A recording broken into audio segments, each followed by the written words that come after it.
Midianites oppress Israel. Then the children of Israel did evil in the sight of the Lord. So the Lord delivered them into the hand of Midian for 7 years. And the hand of Midian prevailed against Israel. Because of the Midianites, the children of Israel made for themselves the dens, the caves, and the strongholds, which are in the mountains. So it was, whenever Israel had sown, Midianites would come up, also Amalekites, and the people of the east would come up against them. And they would encamp against them and destroy the produce of the earth as far as Gaza, and leave no sustenance for Israel, neither sheep nor ox nor donkey. For they would come up with their livestock and their tents, coming in as numerous as locusts. Both they and their camels were without number, and they would enter the land to destroy it. So Israel was greatly impoverished because of the Midianites. And the children of Israel cried out to the Lord. And it came to pass, when the children of Israel cried out to the Lord because of the Midianites, that the Lord sent a prophet to the children of Israel, who said to them, Thus says the Lord God of Israel, I brought you up from Egypt, and brought you out of the house of bondage. And I delivered you out of the hand of the Egyptians, and out of the hand of all who oppressed you, and drove them out before you, and gave you their land. Also I said to you, I am the Lord your God. Do not fear the gods of the Amorites, in whose land you dwell, but you have not obeyed my voice. Gideon. Now the angel of the Lord came and sat under the terebinth tree, which was in Ophrah, which belonged to Joash the Abiezrite, while his son Gideon threshed wheat in the winepress, in order to hide it from the Midianites. And the angel of the Lord appeared to him and said to him, The Lord is with you, you mighty man of valor. Gideon said to him, O my Lord, if the Lord is with us, why then has all this happened to us? And where are all his miracles which our fathers told us about, saying, Did not the Lord bring us up from Egypt? But now the Lord has forsaken us and delivered us into the hands of the Midianites. Then the Lord turned to him and said, Go in this might of yours, and you shall save Israel from the hand of the Midianites. Have I not sent you?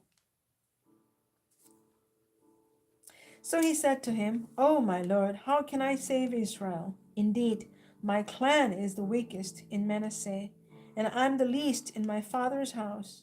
And the Lord said to him, Surely I will be with you, and you shall defeat the Midianites as one man. Then he said to him, If now I have found favor in your sight, then show me a sign that it is you who talk with me. Do not depart from here, I pray, until I come to you and bring out my offering and set it before you. And he said, I will wait until you come back. So Gideon went in and prepared a young goat and unleavened bread from an ephah of flour. The meat he put in a basket, and he put the broth in a pot.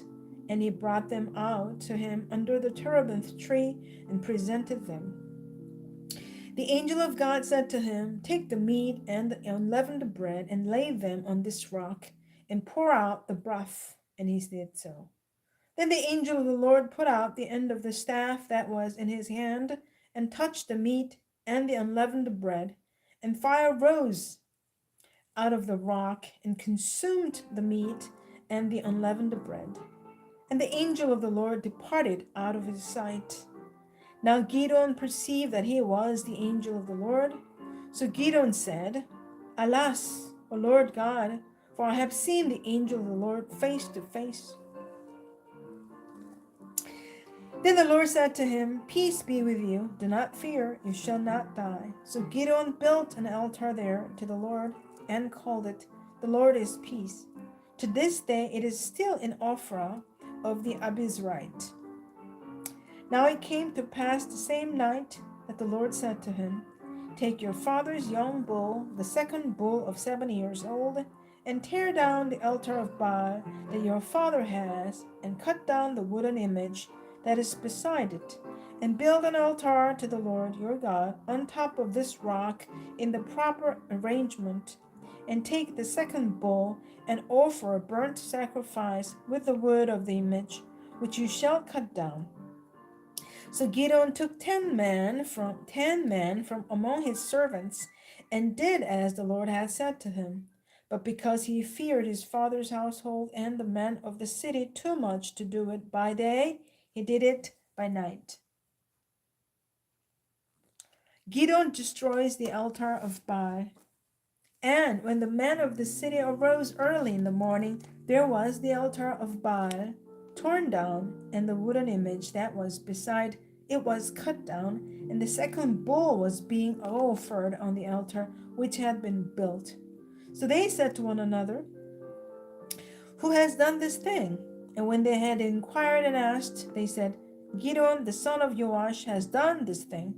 Then the men of the city said to Joash, "Bring out your son, that he may die, because he has torn down the altar of Baal, and because he has cut down the wooden image that was beside it." But Joash said to all who stood against him, Would you plead for Baal? Would you save him? Let the one who would plead for him be put to death by morning. If he is a god, let him plead for himself, because his altar has been torn down. Therefore on that day he called him Jerubbaal, saying, Let Baal plead against him, because he has torn down his altar. Then all the Midianites and Amalekites, the people of the east, gathered together, and they crossed over and encamped in the valley of Jezreel. But the Spirit of the Lord came upon Gideon. Then he blew the trumpet, and the Abizrites gathered behind him. And he sent messengers throughout all Manasseh, who also gathered behind him. He also sent messengers to Asher, Zebulun, and Naphtali, and they came up to meet him. The sign of the fleece. So Gideon said to God, If you will save Israel by my hand, as you have said, look, I shall put a fleece of wood on the threshing floor. If there is dew on the fleece only, and it is dry on all the ground, then I shall know that you will save Israel by my hand, as you have said. And it was so. When he rose early the next morning and squeezed the fleece together, he wrung the dew out of the fleece, a bowl full of water. Then Gideon said to God, Do not be angry with me, but let me speak just one more. Let me test, I pray, just once more with the fleece. Let it now be dry only on the fleece, but on all the ground let there be dew. And God did so that night. It was dry on the fleece only, but there was dew on all the ground. Now, chapter 7. Gideon's valiant 300. Then Jerubbaal, that is Gideon, and all the people who were with him rose early and encamped beside the well of Harod, so that the camp of the Midianites was on the north side of them by the hill of Moreh in the valley. And the Lord said to Gideon, The people who are with you are too many for me to give the Midianites into their hands, lest Israel claim glory for itself against me, saying, My own hand has saved me. Now therefore proclaim in the hearing of the people, saying, Whoever is fearful and afraid, let him turn and depart at once from Mount Gilead. And 22,000 of the people returned, and 10,000 remained. But the Lord said to Gideon, The people are still too many. Bring them down to the water, and I will test them for you there.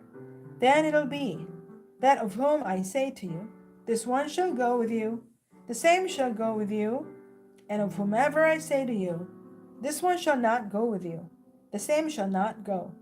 So he brought the people down to the water, and the Lord said to Gideon, Everyone who laps from the water with his tongue as a dog laps, you shall set apart by himself. Likewise, everyone who gets down on his knees to drink. And the number of those who leapt, putting their hand to their mouth, was 300 men. But all the rest of the people got down on their knees to drink water. Then the Lord said to Gideon, by the 300 men who leapt, I will save you, and deliver the Midianites into your hand. Let all the other people go, every man to his place. So the people took provisions and their trumpets in their hands. And they sent away all the rest of Israel, every man to his tent, and retained those 300 men. Now the camp of Midian was below him in the valley. It happened on the same night that the Lord said to him, Arise, go down against the camp, for I have delivered it into your hand. But if you are afraid to go down to the camp with the Purah, your servant, and you shall hear what they say. And afterward your hands shall be strengthened to go down against the camp. Then he went down with the Purah, his servant, to the outpost of the armed men who were in the camp. Now the Midianites and Amalekites, all the people of the east, were lying in the valley as numerous as locusts, and their camels were without number, as the sand by the seashore in multitude. And when Gideon had come, there was a man telling a dream to his companion.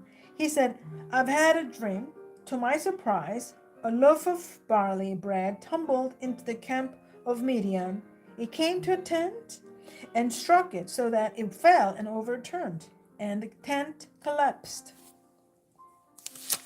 Then his companion answered and said, This is nothing else but the sword of Gideon, the son of Joash, a man of Israel. Into his hand God has delivered Midian and the whole camp. And so it was, when Gideon heard the telling of the dream and its interpretation, that he worshipped.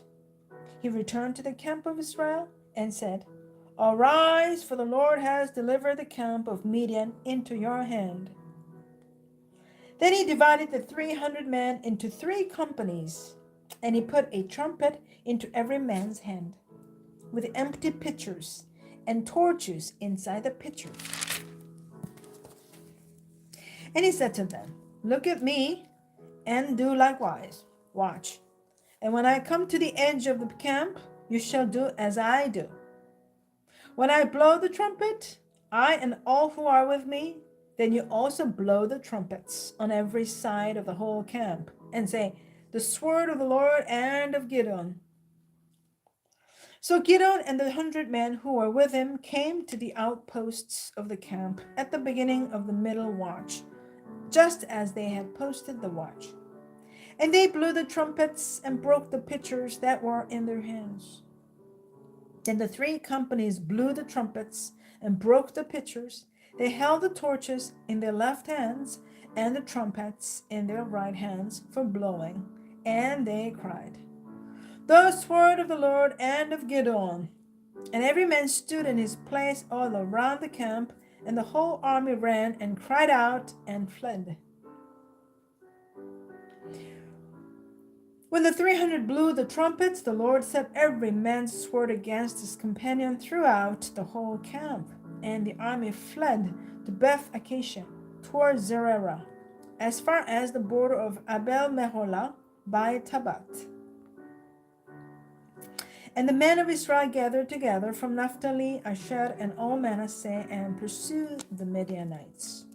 Then Gideon sent messengers throughout all the mountains of Ephraim, saying, Come down against the Midianites, and seize from them the watering places as far as Bethbara and the Jordan. Then all the men of Ephraim gathered together and seized the watering places as far as Bethbara and the Jordan. And they captured the 2 princes of the Midianites, Oreb and Zeb. They killed Oreb at the rock of Oreb, and Zeb they killed at the winepress of Zeb. They pursued Midian and brought the heads of Oreb and Zeb to Gideon on the other side of the Jordan.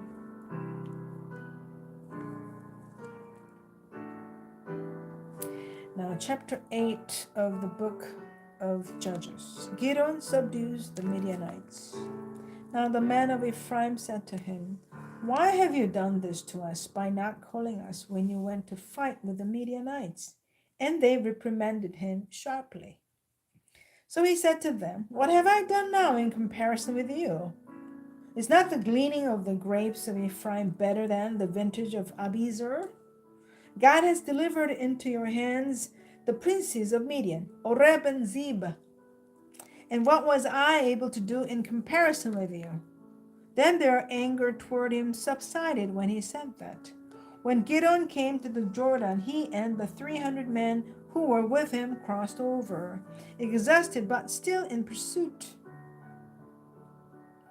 Then he said to the men of Succoth, Please give loaves of bread to the people who follow me, for they are exhausted, and I am pursuing Zebah and Zilmunah, kings of Midian.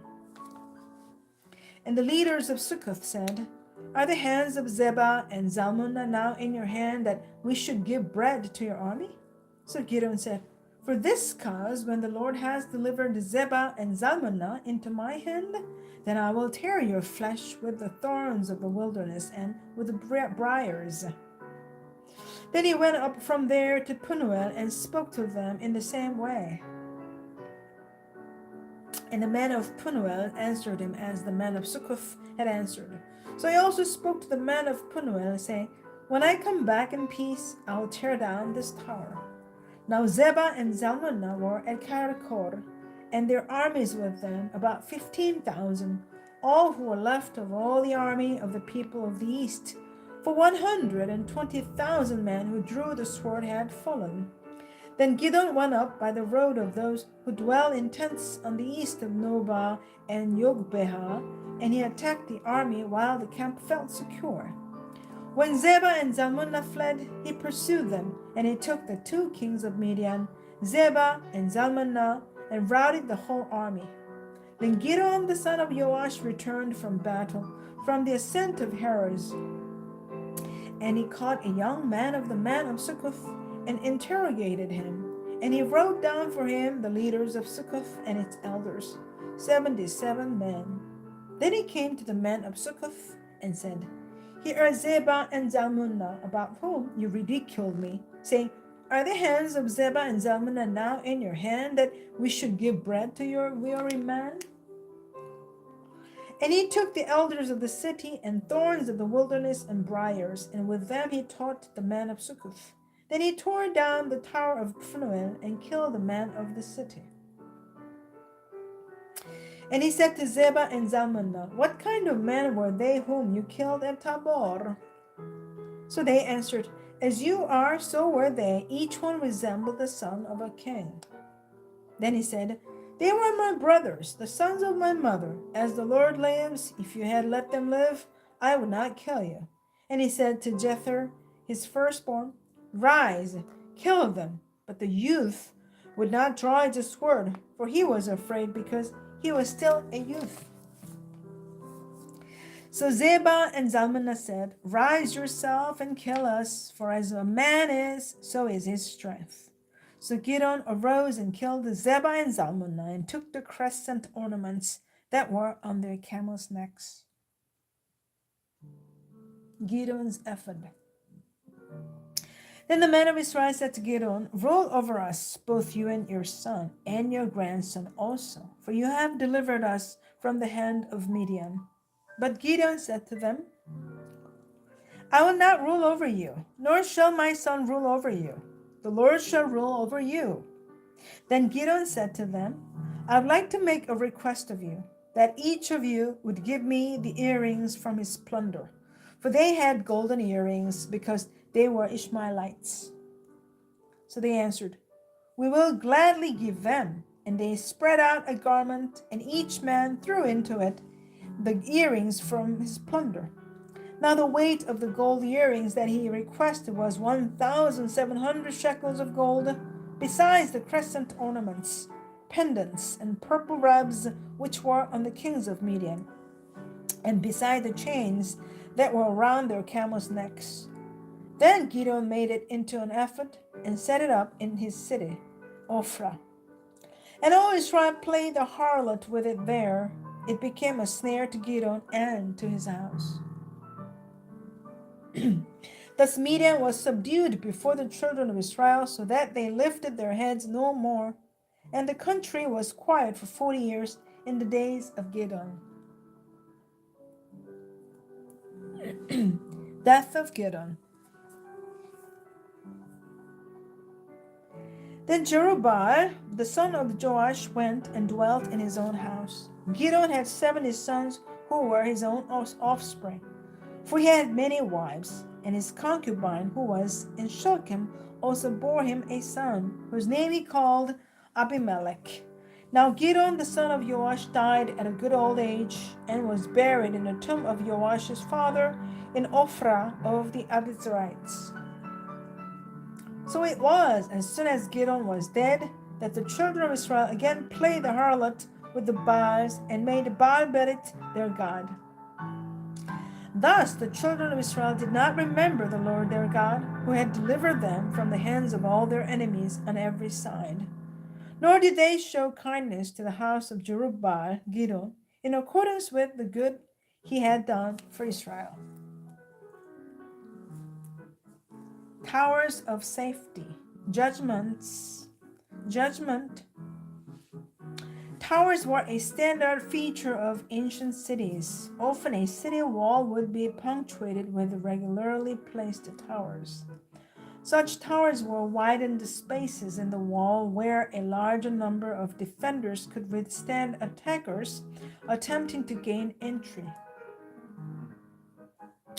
Towers allowed city residents to watch the other parts of the walls from a slightly forward position. They also provided a somewhat flanking position against attackers trying to scale or undermine the walls.